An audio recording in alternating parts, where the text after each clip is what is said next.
Hey folks, it's Aviation, welcome back to the channel, and today we're taking a fun little trip down the coast, or the east coast I should say, of Australia. We're up in Queensland at Cooktown, and we're flying south to Port Douglas. This is Deejing's Vans RV7a. Now this thing is a stunner. It is not only freeware, but comes in four versions technically. You get two versions of the RV7a, the nose wheel version, and two of the RV7, the tail dragger. One version includes the steam gauges, and one version includes a glass cockpit with a G3i, G3i, G3X, I don't know my glass, and a digital engine display. So you have phenomenal options with this, and it's free, which is ridiculous. I'm not turning my head on yet, but look at this thing. This is free. Let me just, oh yeah, unlatch the canopy, because you got to unlatch it first. Yeah. Freeware. Take a look outside here. But only do you actually get to look... Look at that detail there. The wiring looms and the back of the panel is even modelled. Yeah. That is ridiculous for a sim aeroplane. I don't think I've actually ever seen that before. The cooling systems for the GPS is there. Which are basically computer fans. Cabling, the wiring, that is crazy. I love this thing. Modelling quality is stunning, really nice, and like I say, with four versions, it's nuts. Plus this is a liveries are great as well, by the way, as you see from this one. It comes as I said, with digital and with analog instruments options, and for a GA plane that will cruise at about 170, you haven't got many other good options that can do the same sort of thing. So let's shut ourselves up and let's get ourselves flying, shall we? It's not a long flight today, but it will be a fun one, that's for sure. We'll get to look down the beautiful coastland. So, let's get ourselves... My head turned on there. Okay, mixture's in. Fuel selector is on. Fuel pumps are on. Parking brake is set. Switch my avionics on. Switch over there. And of course I have to reprogram this because it's going to be stupid. So I'm just turning my head off for a second to make my life a little bit less painful.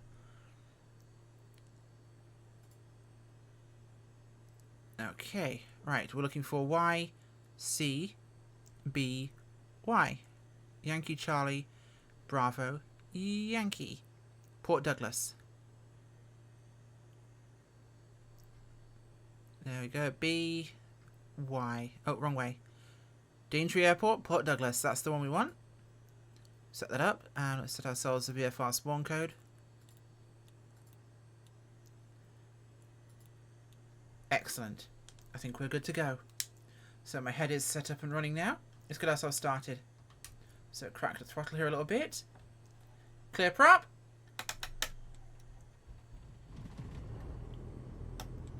Looking good. Run ourselves up to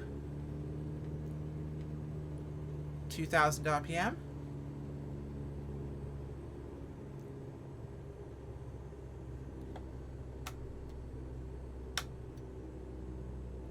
Slight drop.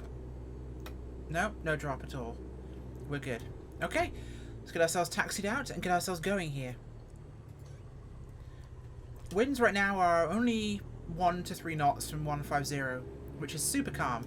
Oh, don't stand that close. What are you doing? Anyway, we'll get ourselves out of Cooktown and we'll get ourselves flying. Wind's been this calm, we can take anyone we like. We're going to, in fact. And the biggest concern today is our temperature. It is 29 degrees Celsius. Because this is February, which in Australia is the middle of the summer. So we're dealing with nearly 30-degree temperatures, which if we ballpark it to American, puts us at about 90 Fahrenheit. So it's not stupidly hot, but it's not cold either. So there you go. We're going to intersection departure here on 11. No, we're not. We're going to take 33. Let's runway that way. And we're not even going to bother with flaps today because this thing just doesn't need it. So we'll center line up. And we'll get ourselves rolling. A little bit of pedal to keep ourselves straight here. It has got quite a powerful engine for a very light aeroplane. Speed comes up super quickly. And just a little bit of a back pressure on the controls, and you come off the runway super easy and straight out. We'll depart on the upwind from here. Head ourselves off towards the coast.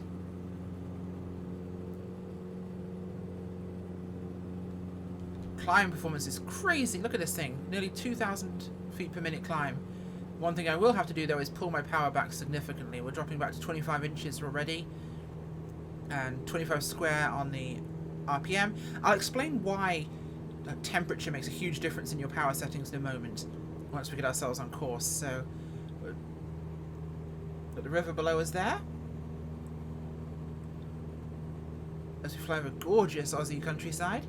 Of course, this is just after World Update 7, so we have the stunning new update here, giving us a much enhanced Australia, more airports. Of course, I'm not going to fly out to any of the big known places. What am I, an airliner pilot? No. We have to always fly out to the interesting places. This is the real Australia. Look at this. Cooktown is just over there on the coast. We'll fly past it as we head past, just to the inland side of those hills. Up there, northern Queensland, up towards the Torres Straits in Papua New Guinea. This whole area in Torres Straits are fantastic to fly. I have to tame this thing back into a reasonable flying attitude right now. Already at 2,000 feet, this thing is just stupid quick. I'll have to actually manage my speed here because the air is very thin, which means we punch through it very quickly. Now, why is that? So, temperature is something I mentioned earlier. And now, you've heard of hot and heavy being a GA killer. Right, hot air is... air density is basically related to its temperature. Air is more dense when it is colder, which means at colder temperatures you can fly a lot slower. The air is thicker, the prop has more to grab, meaning that you actually have a lot more meat. The propeller will actually grab more air with each turn, which means your engine will take a lot more to overspeed. Obviously, cool air means better cooling for the engine anyway, but you can also run it a lot harder because the governor controlling its speed, there's more pressure on the actual propeller than there is normally. So it's like moving a propeller through water. You have it at a certain RPM on say an outboard engine on a boat. You have it in the water at say 1,000 RPM. You pull it out of the water, the RPM will go up. Why? The resistance has gone down. It's no longer water it's cutting through, it's air. Same goes for air. The colder it is, the thicker the air is, the slower the prop will turn, essentially.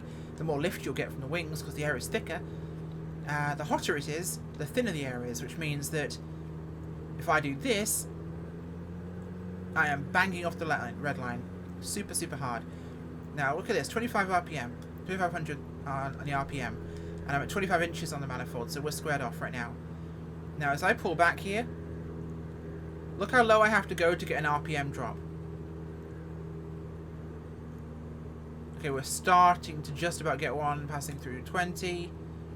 And it's taken to about... it's still going up. It's still sitting there. I'm at 15 inches up manifold pressure. I'm still getting 2,500 RPM. I start to see a loss as I go past 15. And there you go. Watch it drop off. Yeah. I have to go to like 14 or 13 inches to get a drop off in my RPM. Now, the governor maintains that speed. But you'll notice that will actually change slightly as the air temperature and density is a factor. Obviously, hot conditions mean you need to be more careful because you will have less lift. So flying slow, even as slow as perhaps the posted numbers if you're heavier, will be more dangerous. You'll have less air, more chance of stalling. So when it gets hotter, you have to worry about actually flying a little bit more quickly. This is where the hotter it is, the more runway you'll want. Same thing with density altitude. That's why airports at higher altitudes are longer. The runways are longer because you need more runway for a given weight and power. Okay, so we're going to be flying inside these mountains, or just through these hills. I call them mountains, let's call them that. Let's be generous. We're at, what? Just 2,600, 700 feet? And, yeah, they're big hills. They're not really mountains. We have the stunning coastline here as well to look at. Let's have a look outside, actually, shall we? This is breathtaking scenery. Gorgeous, gorgeous flying world. Beautiful place to actually fly. And in a plane like this, perfect plane to enjoy it. Now, there are a number of other vans coming out soon. In fact, SWS have their Vans RV14 coming soon, which I'm really excited for. I know they're looking at doing the 10, the 8, and the 7 as well. So that's going to be super cool to see, actually. I'm really excited because I love the Vans aircraft. They've always been a favourite, especially the side-by-sides like this. I absolutely love them. They're... Oh my god, our speed. We're in a dangerous boat right now. We're going way too quickly. We're banging out 186 knots across the ground. So I'm pulling our engine back to 20 inches on the manifold in hopes of taming this back into the green. Because we are a rocket ship right now. These things are super slippery, they're super light, and the engine is very powerful. I believe this is a Lycoming 360, most likely. I will have to check. But I believe it's a Lycoming in this. It's not even a Rotax. Hence why we're running at recognisable numbers. In fact, it's the numbers that make me think it's actually this. Rotaxes run a lot higher RPM. Look at this thing. This is freeware. My god. Yeah, the link in the description. There'll be a link in the description for this aeroplane if you want to fly it yourself. It is a phenomenal plane. So we've got about 36 nautical miles left to go, which is about 14 minutes or so. I'll be able to pick up some speed here as we've actually managed to tame our aircraft a little bit. We're climbing just to get past these hills. Put some more power in here. I'll have to trim it back in cruise. Of course, this is a hands-on airplane. There's no autopilot, so you have to be careful with that. What's down there? Just wild Australian bush. This place will be phenomenal for bush flying. I must bring the Husky out here at some point, or maybe the Kit Fox, and have a proper romp in the bush. Fun fact: what animal in Australia is killed the most people every year? And it's not the spiders, snakes, lizards, crocodiles, sharks, jellyfish. No, the humble horse. Yes, more Australians are killed every year by horses because they ride a lot, which is just nutty. Picking up a bit of updraft here. Not a lot of wind's quite calm, but I'm definitely feeling the aeroplane ballooning slightly. Tame this off a little bit. Oh, no, going down again. To be aware of that sort of thing. Okay, right now we're about 23. Bring my power back here to about 2300, square us off. We're still getting about 164 knots, which is more than fine. This thing is super, super quick. So I believe we're at an airport just off there. There it is. It's one of the ones near Cooktown. I'm not sure the name of it.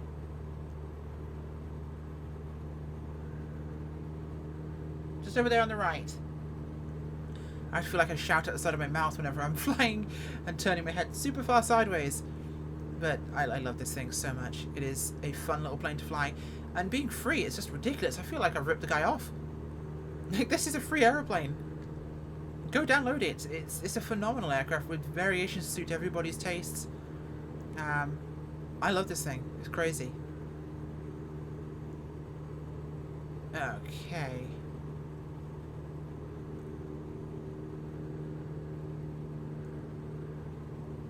Just hovering over things just in case there's any invisible click spots anywhere. I'm not sure there are, but it's a very nice one nonetheless. This is, by the way, the updated GTN 530 model, which you can get from...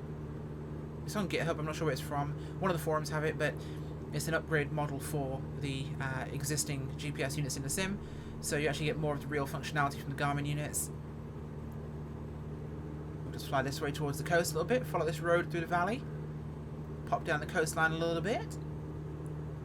A little bit right of track right now, so this will help bring us back on course and we get more view of the ocean, which will always be nice.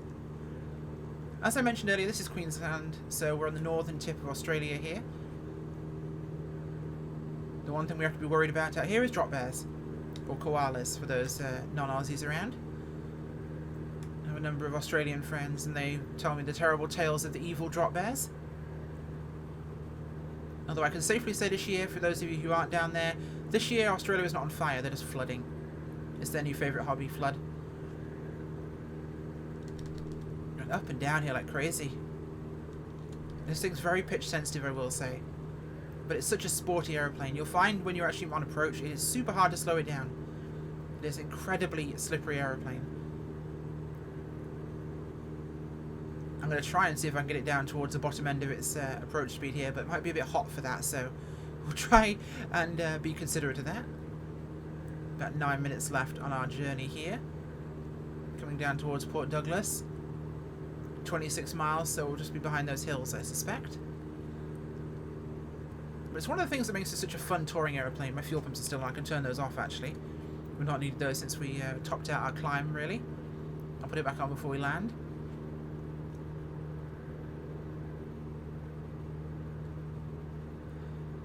I must say, the world update, I'm not sure what it's done in terms of change to Australia, but this is a beautiful place to fly. Just beautiful, breathtaking scenery. And there's always something different. In one country, you've got desert through to rolling countryside, to jungle, to mountainsides. Really pretty. And of course, the Great Barrier Reef and all the islands, tropical islands out there in the Torres Strait and along the coast here. It's wonderful. Really is. Must do some flying around Tasmania at some point as well. One of those favourite spots back in the FSX days. Of course, those of you who remember FSX probably had FTX Australia. It was awesome to fly down here. Australia, along with the West Coast, Canada, up into Alaska, those were my main places to fly in the sim, because with FTX New Zealand, with FTX Pacific Fjords, we had Pacific Northwest, Central Rockies, and those sort of areas. It really was an absolutely wonderful place to fly and really enjoy things. Just the scenery looked so good. There's a lot of similarity actually between this and that, in that whilst it was a lot of land class data, they did a huge job on making it look just as accurate and improving it. And I have to say, Australia is one of the most breathtaking countries in the world. There are a lot that come close, but for diversity, Australia is phenomenal. Weirdly enough, I didn't fly much in England after FTX England, Scotland, Wales and Ireland came out. I was a little miffed they came out as individual areas. You know, you get all of Australia, one package. Although granted, at first they sold it as 4. Red, blue, yellow, green, I think. But England, Ireland, Wales, Scotland were all different packs for full price. That was a bit of an ouch. I know I wasn't particularly nice about the Fokker F7 that came out recently, which I know Orbex worked on, which I feel really horrible about, because I love Orbex as a company. Their scenery is always beautiful.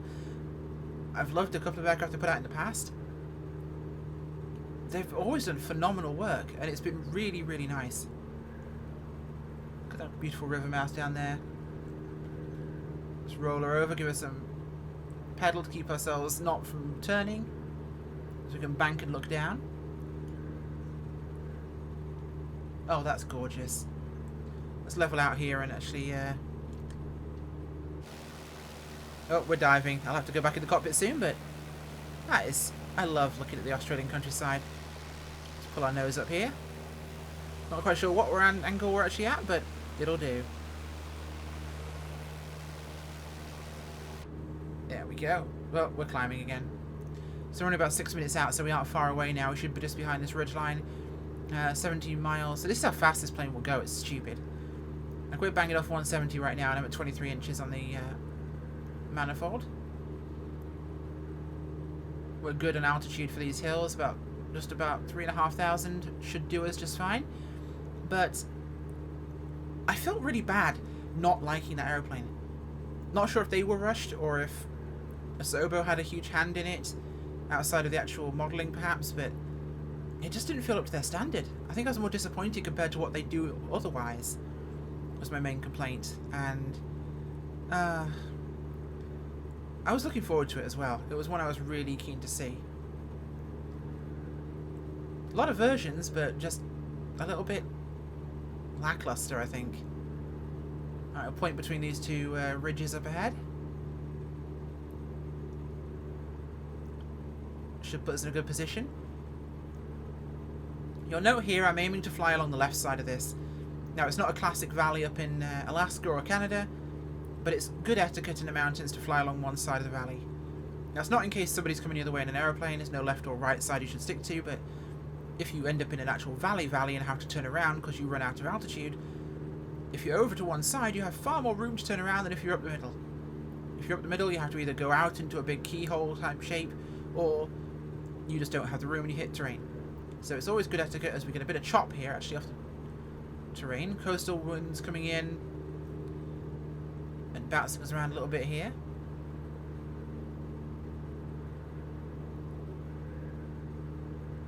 Can you hear that? Sometimes I can hear the wind surging. I know the winds are meant to be really low, almost calm down at Port Douglas, but I'm definitely feeling some wind up here. And I can almost feel like I can hear it too. I'm feeling some chop and I'm hearing the wind gusting. Maybe that's my imagination. It must be, but we're doing fine. 4 minutes out. We should be just beyond these hills here. Gotta say, love this thing. I can't wait for the amphibious Kodiak, by the way, because I'll be taking it up to the Torres Straits just north of here. That's coming hopefully very soon. They said February. Similar Studios said February. That is an exciting one. And, oh boy, can't wait for that thing. Gorgeous, gorgeous work. And their RV14 coming soon as well. There's so many cool planes coming out very soon. I'm super excited. There's a couple of amazing freeware aircraft coming out very soon. Can't talk about them, but I am so excited because 2 of my favourite planes are in that list. And never mind the fact that Milvis is about to release the 310, probably this month, and we also have their Beaver, which is entering testing, from what it sounds like, because they had an advert up for 310 and Beaver pilots to test their aircraft, which means the Beaver and 310 must be very close to release.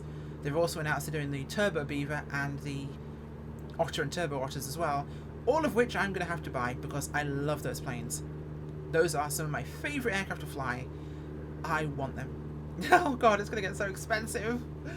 Yeah, I've gotten a couple of aircraft given to me recently by developers and some sceneries to check out or to do a review of. But I buy the majority of what I actually review on the channel and what I fly, I pay for. So when I get something that's free, like this, that's stunning, or some of the other freeware projects I mentioned, I'm super excited because that means more money in my purse, and I like that. Okay, we're about 3.5 here. Coming up the coastline there. And we're about 6 miles away, so it should be down below us somewhere. Just off to our right, I think. Look at this. This is stunning. Let's pull the power here and descend. I'm thinking that's off on, just off the whiskey compass there, is where we're looking for, I think. Yeah, we're 5 miles out, so it can't be that. Actually, that's it directly ahead. I'm guessing that is our airport there. So one thing I love about this sim is how hard it is to find airports. No, I mean it. I love that because in real life it's not easy. Sometimes it's real hard. You have to almost fly over the top of them sometimes. But especially more remote locations and more forested, wooded locations, it can be harder to see them. Not like the old FSX days where you had a nice big green square at every airport. It was so easy to find them.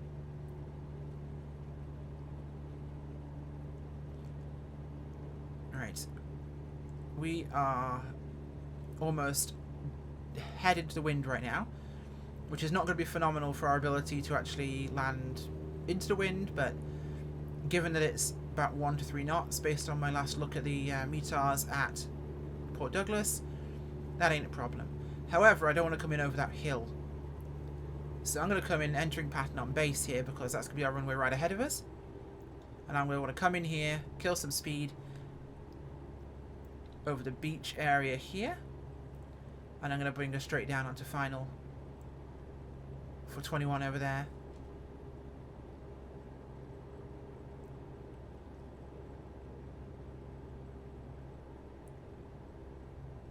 That's looking okay. Our speed's still very high. We may have to actually do a circle round. I'm probably going to have to, in fact.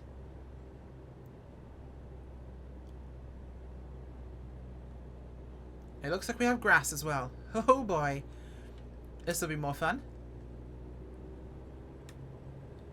Yeah, that's our airport there. It's not a very complicated one, but it's what we've got.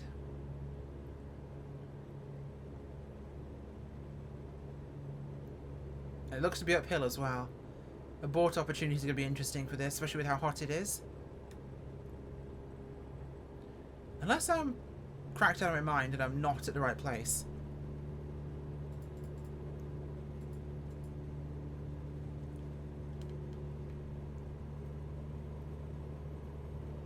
Is that our airport? I think that is. Yeah, that looks to be our airport. I think I was right. Yeah, opportunities for a regular pattern here are going to be slightly limited, so I'm going to overfly the strip, come back around and put her in. This will allow me to kill some speed at least.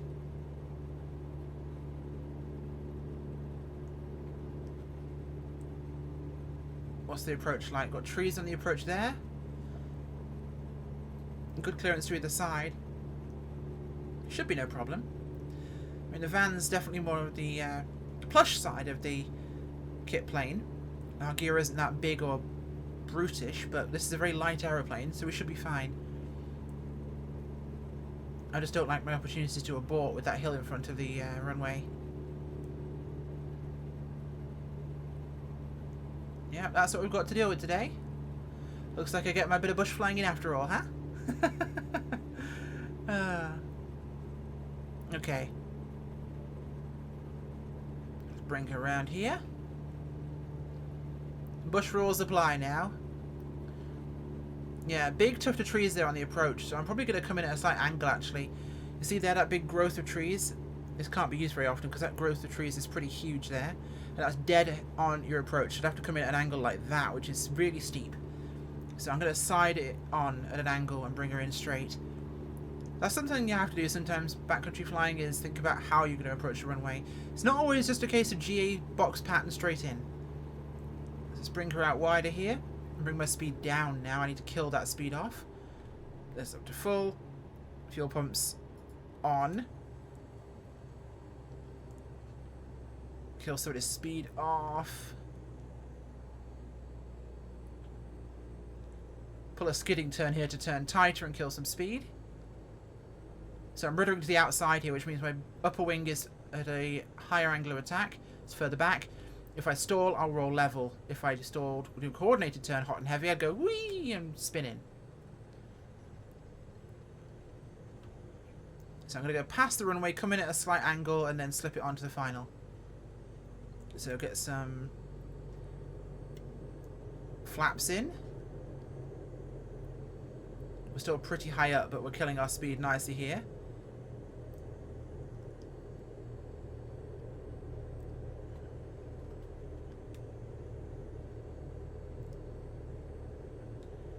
Bring the side slip in. We'll come in at an angle to the runway itself. Let's dance her into this little gap along the side. These are pretty big trees. This is very jungly actually over here.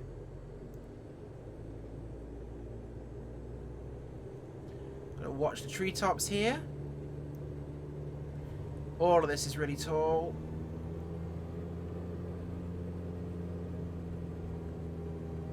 That's all very, very tall up there. And we'll dive her in here. A lot of runway length here to mess with, so we should be good. Kill the rudder over.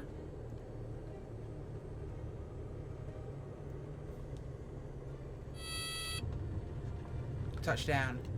Bring those flaps up. And we're down. Port Douglas, Australia, up in Queensland. And look at the size of those friggin' things. Didn't think I'd be landing on grass. Whew.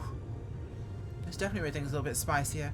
I think the airport shack is up there at the end, so we'll head up there and see if anyone's got a cold beer. I think I need one after this. It's really hot in my office right now, so it feels like midsummer Australia.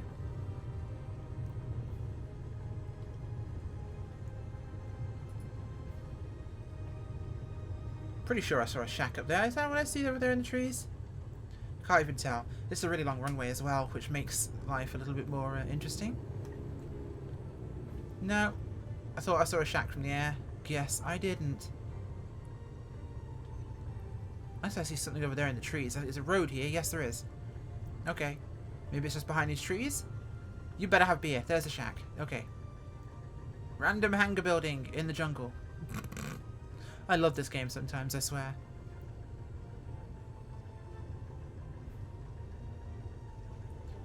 That's more like what I expected over here. Not that. Stupid default hangar building. That's more like what I expect out here. Pop those on. Feet off the pedals. Cut our mixture. Power her down. And we could finally pop the hatch. Get some not so cold air in this airplane. Gotta say, I love this thing. Beauty to fly, and some gorgeous scenery to fly in. Listen to all those birds. Do you hear that chirp?